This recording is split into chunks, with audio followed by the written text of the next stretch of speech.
All right, so today we're taking a deep dive into a book that's had a pretty big impact, and that's Living in the Light by Shakti Gawain. Yeah, a real classic in the personal growth world. Exactly. And we got a great summary from one of our listeners, and we really want to break down some of the key takeaways and see, what kind of practical wisdom we can extract from it for everyone listening. Absolutely. I think that's what a lot of folks are looking for, right? How do we actually take these ideas and apply them to make real changes? Yeah, no more just theory. Let's Yeah. get down to the nitty-gritty. So one of the things that really struck me reading this summary was Shakti Gawain's own background. I mean, growing up in a family that wasn't spiritual at all, even atheist, and then later really diving deep into Eastern philosophies and that whole human potential movement. It's kind of a wild journey, isn't it? Yeah, it really speaks to that idea that our paths aren't always linear, Yeah. Sometimes it takes those unexpected detours to really discover who we are and what we're meant to be doing.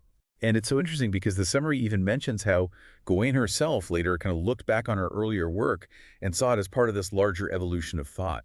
She didn't get stuck in one rigid framework, but really embraced the fact that we're always learning and growing. Right. It's that humility, I think, that really shines through, recognizing that no one has all the answers and that life itself is this ongoing process of discovery. And that really sets the stage for the central theme of living in the light, which the summary boils down to this idea that life is not about reaching some final destination, but rather a continuous journey of becoming our truest selves. It's about the unfolding, not just the arrival. Exactly. It's that journey of self-discovery that really matters. And that's where I think this first core principle that the summary highlights comes in trusting our intuition. Yes, Going puts so much emphasis on really listening to that inner voice, that gut feeling we all have. And it's not just for those big life-altering decisions. The summary suggests that our intuition can guide us in all areas of our lives, from spirituality and career choices to relationships and even our health. And that's something I think many of us struggle with, right? We're often taught to prioritize logic and reason to look for external validation. But what Gawain is saying is that sometimes our intuition knows things that our conscious mind hasn't quite caught up with yet. It's like our subconscious is picking up on all these subtle cues and patterns that our rational mind might miss. Like you might get this strong feeling about someone or something, Yeah. but you can't quite explain it logically. Right. And then later on, you realize, oh, wow, my intuition was spot on there. I should have listened. It makes you think, right, about all those times you might have had a hunch or a gut feeling about something, but you ignored it. I mean, can you think of any specific examples in your own life where you went against your intuition and what the outcome was? Oh, absolutely. I'm sure we've all been there. It's those moments when you look back and you're like, why didn't I trust myself there? But, even those experiences can be valuable lessons. They help us learn to recognize and honor our intuition more going forward. So how do we actually get better at listening to our intuition? Is it like a muscle that we can strengthen? I think so. The more we pay attention to those subtle feelings and nudges, the more we start to recognize the unique way our intuition speaks to us. It might be a feeling in our gut, a sudden flash of insight, or even a recurring dream. For some people, it's a sense of knowing that just pops into their head. But the key is to start paying attention and trusting those whispers. So building on this idea of inner guidance, another key principle in living in the light that the summary really dives into, is this concept of integrating polarities, those so-called masculine and feminine energies that exist within all of us. Now, when I first heard this, I was like, wait, hold on, isn't this about traditional gender roles? Yeah, I think that's a common misconception. The summary makes it clear that Gawain isn't talking about gender stereotypes, but rather about these seemingly opposite forces that are present in everyone. Regardless of your gender identity, we all have both masculine and feminine qualities within us.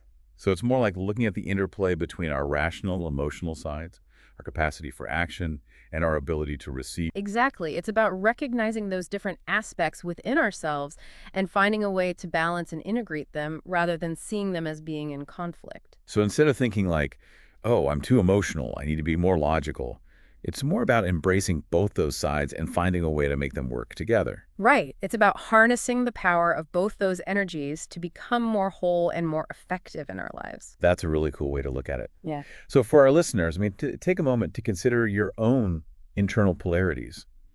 Are you someone who tends to lead with logic, maybe sometimes at the expense of your emotional needs? Or do you prioritize feeling and intuition, sometimes maybe overlooking clear rational thinking?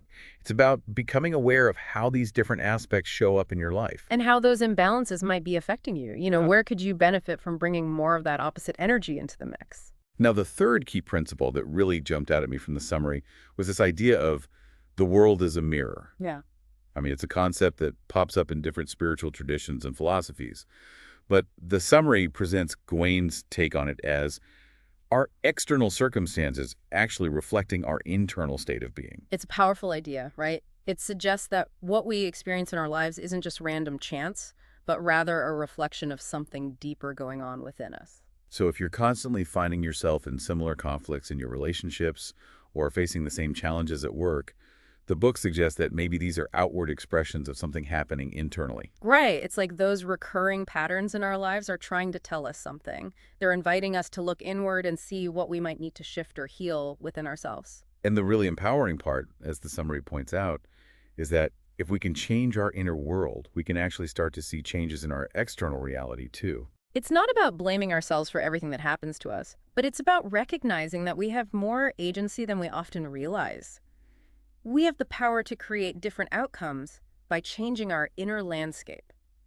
So for our listeners, I'd love for you to consider any recurring patterns you've noticed in your own life. What are those situations that seem to keep repeating themselves? And what might those patterns be reflecting about your inner world?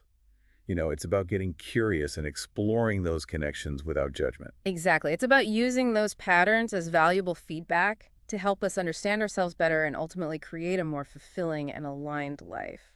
Now, the summary also delves into some practical applications of these core principles, and I think that's where it gets really interesting because it's like, okay, great, these are cool ideas, but how do we actually put them into practice in our everyday lives? Yeah, let's get down to brass tacks. So starting with relationships, the book suggests that instead of blaming others for our relationship problems, we should first examine our own patterns that might be contributing to those dynamics. Right. It's about taking responsibility for our part in the dance. It's asking ourselves, what am I bringing to this relationship? What are my unmet needs? What are my fears? And how might those be playing out in my interactions with others? It's so easy to point fingers and blame our partners or friends or family members. But ultimately, we have to look in the mirror and say, okay, what's my role in this dynamic? And that self-awareness can be a game changer because it gives us the power to actually make different choices, to shift our behavior and to create healthier, more fulfilling relationships. The summary also talks about the principle of prosperity and how we can use creative visualization to manifest abundance. But it makes a really important distinction that this isn't about just wishing for more stuff or thinking positive thoughts and hoping for the best. Right. It's not about that superficial kind of manifestation. Yeah. It's about cultivating a deep sense of trust and worthiness within ourselves. So instead of coming from a place of lack and fear, like, oh, I don't have enough, I need more, it's about shifting our mindset to one of abundance and knowing that we are deserving of good things. Exactly. It's about aligning our energy with what we want to create and trusting that the universe will support us in bringing those desires to fruition. And that brings us to the application of these principles to our health.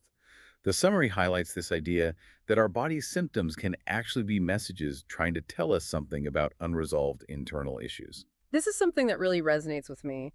I think we often tend to view our bodies as these separate entities from our minds and emotions, but the truth is that it's all interconnected. Right? It's like our physical symptoms are often a reflection of what's going on mentally, emotionally, and even spiritually.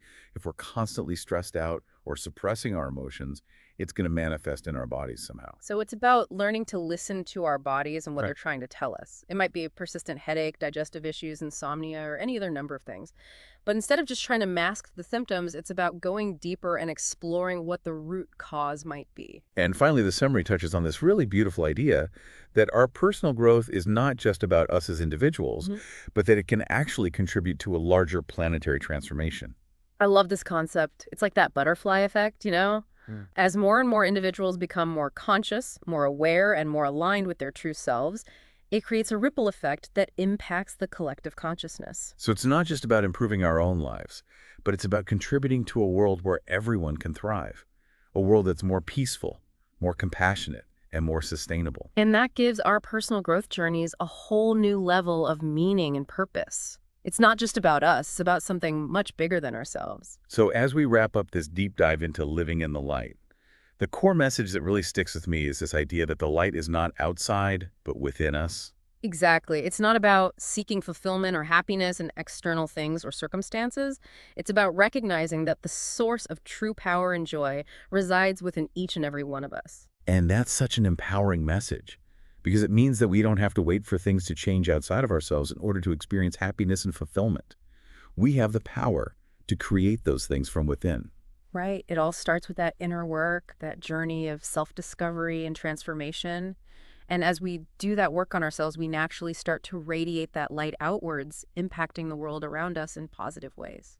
So for you, our listener, All right, here's so a today final we're taking thought a to deep leave you dive with. into a book that's had a pretty As you big go impact, about your and day that's Living in today, the Light think by about Shakti how you Gawain. can cultivate Yeah, your a real intuition, classic that in the inner voice personal that growth Gawain world. talks about so Exactly. much. And we got a How great can you summary from create one of our space listeners for that quiet and we really knowing want to to break down emerge? some of the key What takeaways insights and might see, you gain if you what kind of truly practical listened wisdom to the we can whispers of extract your from it soul? for everyone listening. It's an invitation Absolutely. to tap I think into that's your what a own lot inner of folks are wisdom looking and for, to right? trust that you have How do everything we you need actually within take you these to ideas create and the apply life you them to desire. make real changes? Thanks so much for joining us for this No deep more just dive. theory. Until Let's next get time, down to the keep nitty-gritty. exploring. So Keep one of the things that growing, really and keep struck shining me your light. reading Take this care. summary was Shakti Gawain's own background.